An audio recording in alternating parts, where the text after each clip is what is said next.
کا جو کہ علم کی روشنی پھیلانے میں پیش ہے اور لڑکیوں کی تعلیم سے متعلق بہت زیادہ محنت کرنے پر انہیں ڈائنا ایوارڈ سے نوازا گیا ہے، جو کہ خدمت انسانیت سے متعلق ایک بڑا ایوارڈ ہے۔ ہاں جی، کوئٹہ سے ان کا تعلق ہے۔ جس طرح سے بلوچستان میں ہم دیکھتے ہیں سب سے بڑا ایشو جو ہے وہ تعلیم کا بھی ان میں سے ایک ایشو ہے، اور وہ یہ کہ لڑکیوں کی تعلیم خاص طور پہ وہاں پر ایک چیلنج ہے، ان کے والدین کو کنونس کرنا، قائل کرنا اسکول کے لیے یا تعلیم کے لیے، یہ بہت بڑا چیلنج تھا۔ لیکن اس چیلنج کو ایکسیپٹ کیا عزت اللہ نے، اور اس نوجوان کو ڈائنا ایوارڈ اس کی قابلیت پر بھی دیا گیا۔ بالکل جی، بہرحال اسی پر بات کرتے ہیں۔ ڈائنا ایوارڈ حاصل کرنے والے عزت اللہ ہمارے ساتھ موجود ہیں۔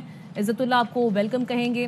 یہ کہے گا کیسا محسوس کیا جب آپ کو ڈائنا ایوارڈ ملا؟ دوسرا یہ کہ یہ سفر کب شروع ہوا کہ یہ خدمت انسانیت کی طرف مجھے نکلنا چاہیے، اس چیلنج کو ایکسیپٹ کرنا ہے مجھے؟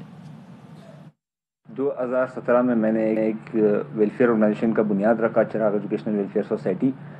اس کے بعد میں نے تقریباً گرلز ایجوکیشن کے اوپر کام کیا، کیونکہ بلوچستان میں زیادہ تر خواتین کا جو ایجوکیشن ہے، ایجوکیشن لٹریسی ریٹ 27% پوری دنیا میں سب سے کم ترین سطح پر پایا جاتا ہے۔ تو میں نے اس چیز کو مد نظر رکھتے ہوئے یہ سوچا کہ میں خواتین کی تعلیم کے لیے، بچیوں کی تعلیم کے لیے کام کروں۔ اچھا، کیا تاثرات کیا تھے جب آپ کو برطانیہ کی جانب سے یہ ایوارڈ دیا گیا؟ اور اس کے ساتھ ساتھ ابھی ہمیں یہ بھی پتہ چلا تھا کہ آپ کو بھارت کی جانب سے بھی ایک ایوارڈ دیا گیا تھا، اس سے متعلق بھی ہمیں بتائیے۔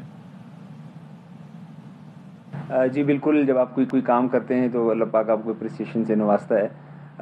ان 4-5 سالوں کی جو اسٹرگل تھی، اس کے بعد میرے ادارے کو پوری ٹیم، جو چراغ ویلفیئر سوسائٹی کا آرگنائزیشن ٹیم ممبرز ہیں، سارے کافی زیادہ ایکسائٹیڈ تھے۔ میں کافی زیادہ خوش تھا کہ جب یہ اناؤنسمنٹ ہوئی برٹش گورنمنٹ کی طرف سے کہ آپ کو لیڈی ڈیانا ایوارڈ، اور میں آپ کو بتاتا چلوں کہ لیڈی ڈیانا ایوارڈ 1998 میں برٹش گورنمنٹ نے اسٹارٹ کیا تھا۔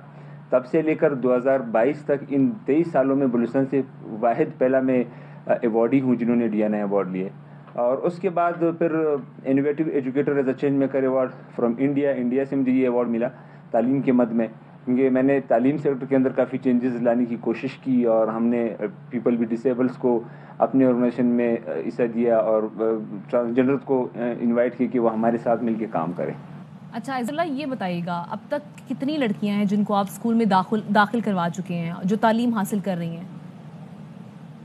ان 5 سالوں میں 2017 سے لے کر آج تک 3000 بچیوں کو ہم نے اسکول میں انرول کرایا ہے، اور کووڈ کے دوران بیک ٹو اسکول کے نام سے ایک پروجیکٹ ہم لوگ نے رن کیا تھا، اس میں 200 افغان ریفیوجیز بچیاں بھی تھیں جن کو ہم نے اسکولوں میں انرول کرایا، اور اب یہ سلسلہ انشاءاللہ آگے بھی چلتا رہے گا۔ ہماری کوشش ہوگی زیادہ سے زیادہ بچیاں آئے اسکول میں اور تعلیم حاصل کر لیں۔ اچھا، وہاں پر بلوچستان کی بات کریں تو قبائلی کلچر وہاں پر عام ہے، تو کس طریقے سے آپ نے بچیوں کے والدین کو راضی کیا کہ وہ ان کو اسکول جانے کی اجازت دیں؟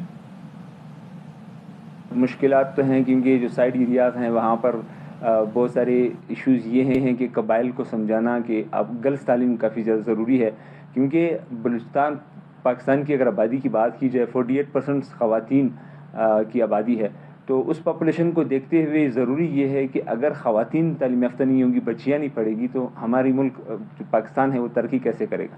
اس ترقی کے لیے لازمی یہ ہے کہ ہم نے ان خواتین کو پڑھانا ہے جو الٹریٹ ہے، جو اسکول تک رسائی نہیں ہے۔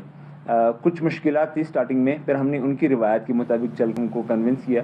عزت اللہ، اللہ تعالیٰ نے آپ کو عزت دی ہے، ہمت دی ہے، آپ اتنا بڑا مشن لے کر نکلے ہوئے ہیں۔ یہ کہیے گا ان کے لیے اخراجات کیسے پورے کر رہے ہیں؟ کیونکہ آپ نے جس طرح سے بتایا کہ 3000 سے زائد ایسی بچیاں جن کو آپ اسکول میں داخل کروا چکے ہیں۔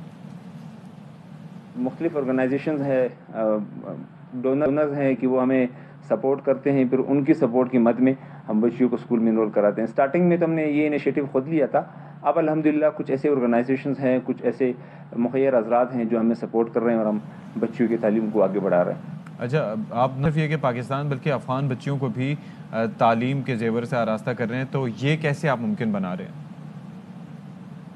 پاکستان میں جو مہاجرین ہیں وہ سب سے زیادہ کوئٹہ اور پشاور میں آباد ہے، تو جو کوئٹہ کے مہاجرین کیمپس ہیں، یہاں پہ جو افغان ریفیوجیز بچیاں ہیں، وہ بھی اس معاشرے کا حصہ ہے۔ ہم انسانیت کو مد نظر رکھتے ہوئے ہم نے یہ سوچا کہ ان کو ہم اسکول میں انرول کرا دیں، تو یہ ایک پروجیکٹ ہمیں ملا تھا، اور ہم نے پھر ان کو بھی اسکول میں انرول کرایا۔ اور پاکستان میں جب ہم کام کر رہے ہیں، خصوصاً بلوچستان میں، ہمارے ادارے کا مینڈیٹ یہ ہے کہ ہم بلا تفریق، بلا نسل اور